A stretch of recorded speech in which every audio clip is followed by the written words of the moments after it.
Setelah dari Gianyar, kita akan mengarah ke timur. Kami persembahkan komunitas budaya Sanggar Seni Baswaram Desa Adat Semarapura, Kelurahan Semarapura Tengah, Duta Kabupaten Klungkung dengan judul Bulak Bangsing.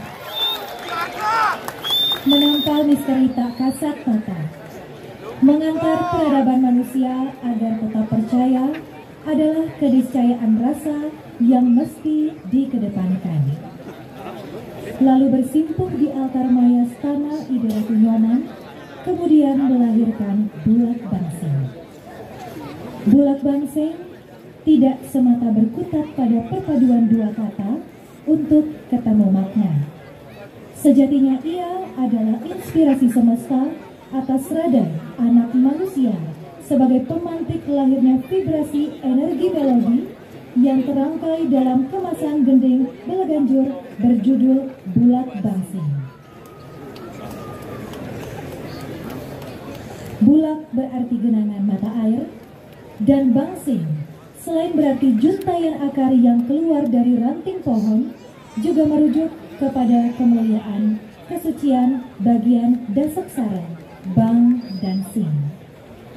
Bang adalah pemurtian Tirta Kamandalu sebagai air kehidupan, dan sing adalah hati manusia yang punya rasa. Eksplorasi rasa untuk selalu memuliakan anugerah air kehidupan inilah kemudian tertuang dan diterjemahkan dalam gending belaganjur yang syarat dengan aura angker sesuai karakter pelinggih Ide Ratu Nyoman di atas sebuah bulakan mata air beratap juntayan bangsing. Ketika kesunyian menyelinap, menyembul suara air dalam riak kecil, tersapu pawana mengusik dahan seolah ciptakan percakapan alam. Sejenak tenang, kemudian merayap menjadi belabur bandang, tergantung seberapa pekanya manusia mensyukuri sebuah anugerah. Semuanya tercermin lewat teknik permainan alat yang sengaja ditata sebagai representasi nyata situasi bulak bangsing di area pelinggih Ide Ratu Nyoman. Selain harmoni gemuruh permainan kendang dan ceng-ceng, perpaduan olah vokal penabuh yang mengisyaratkan ajakan untuk selalu memuliakan air juga kental dalam gending ini. Ditambah pola-pola eksperimen olah suara pada riong dengan cara yang tidak biasa, semakin menguatkan cipta karsa dan getaran pembaruan atas sebuah keberanian mengungkap rasa, sekaligus rasa hormat dan bakti terhadap anugerah air kehidupan yang dinyatakan melalui gending belaganjur. Seperti tersirat dalam kutipan lontar Purwa Bumi Kamulan. Manire anugraha Rikita Bumi Kamulan, angrep tanding westi udan uriping para janda, tumarusing lua tan pegatan, bisa manaku maka titaning hiang. Artinya, aku telah menganugerahkan awal adanya bumi, menciptakan hujan untuk kehidupan manusia. Begitu juga aliran sungai tak pernah berhenti. Itulah keputusanku sebagai sang pencipta. Dengan komposer Iwayan Situbanda SSN, koreografer anak agung dalam Segara Putra SSN, konseptor DRS Dewa Gede Alit Saputra, koordinator Putu Bayu Priyanka Labe SH, kostum by Kicut Collection, pengangge art Damu Urip Bali dan Putu Macring. Hadirin para pecinta seni yang berbahagia, mari kita sambut bersama persembahan komunitas budaya Sanggar Seni Baswaram Duta Kabupaten Klungkung. Selamat menyaksikan.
Thank you.